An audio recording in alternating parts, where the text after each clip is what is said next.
Hello welcome students. आज हम लोग क्लास 10th की मैथ्स की क्वेश्चन हल करने वाले हैं। यहाँ पे क्वेश्चन है, निम्न समीकरण को प्रतिस्थापन विधि से हल कीजिए। पहला इक्वेशन है x माइनस वाई इक्वल में -1। सेकेंड इक्वेशन है 3x माइनस 2y इक्वल में है 12।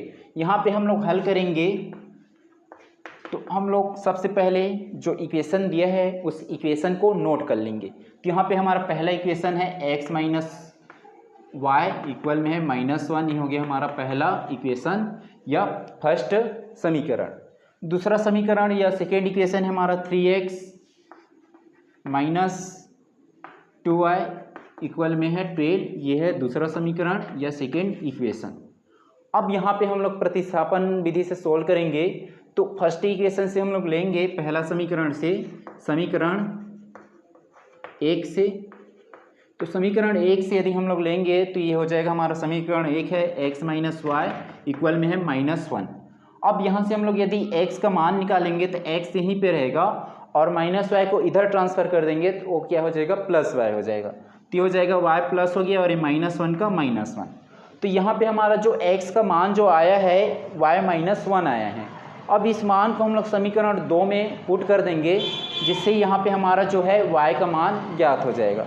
तो अब इसको हम लोग क्या करेंगे, समीकरण 2 में x का मान रखने पर, तो समीकरण 2 में हम लोग जो है x का मान रख देंगे। तो हमारा समीकरण 2 है 3x, तो x के प्लेस में पुट करेंगे y -1। तो हो जाएगा y -1 और यहाँ पे -2 आया है तो ये हो गया -2y और इक्वल में है 12। अब ये यहाँ पे इसको सोल्व करेंगे, हल करेंगे तो ये हो जाएगा 3y का मल्टीप्लाई 3 का मल्टीप्लाई y से करेंगे तो क्या हो जाएगा, ये 3y हो जाएगा। ये होगा 3y और 3 का मल्टीप्लाई -1 से करेंगे तो क्या हो जाएगा, ये -3 हो जाएगा और ये -2y और इक्वल में है 12। अब यहाँ पे देखो 3y है, -3 है और -2y है।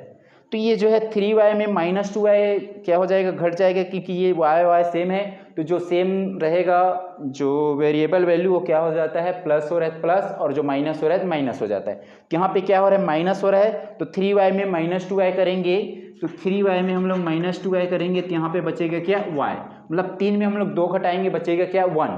तो ये बचा क्या, 1 मीन्स यहाँ पे फ्रंट में 1 जो क्या है हिडन है, तो बचा क्या यहाँ पे y। तो यहाँ पे कितना बचेगा, y बचेगा और यहाँ पे हम लोग इम्प्लाई का साइन लगा लेंगे। ये हो गया इम्प्लाई का साइन। यहाँ पे 3y में 2y माइनस के बचा y और ये -3 है, इधर ट्रांसफ़र हो जाएगा तो ये हो जाएगा 12 और ये -3 इधर ट्रांसफ़र होगा तो क्या हो जाएगा, +3। तो ये 12 और +3 को जोड़ेंगे, 12 और 3 को जोड़ेंगे तो कितना हो जाएगा, 15, 15। तो हो जाएगा 15 हुआ 15। तो y का मान यहाँ पे कितना आया, 15 आया। तो यहाँ पे लिखेंगे y इक्वल कितना आया, y इक्वल आया 15। ये है हमारा y का मान, ये है आंसर। अब यहाँ पे y का मान को हम लोग जो है यहाँ पे इसको हम लोग मानेंगे समीकरण 3 मान लेंगे। तो समीकरण 3 में हम लोग को y के मान को रख देंगे, तो यहाँ पे पुट करेंगे तो यहाँ पे हमारा x बराबर में है इक्वल में y -1। तो यहाँ पे हम लोग पुट करेंगे y इक्वल 15। तो यहाँ पे y इक्वल 15 पुट करेंगे तो हो जाएगा x और y इक्वल 15। तो हो गया 15 -1, 15 में 1 माइनस करेंगे बचेगा कितना, 14। तो ये आया x का मान कितना आया, 14 आया। तो यहाँ पे x का मान 14 और y का मान कितना आया, 15। तो ये हमारा आंसर है, x का मान 14 और y का मान 15। x का वैल्यू 14 एंड y का वैल्यू 15 आया।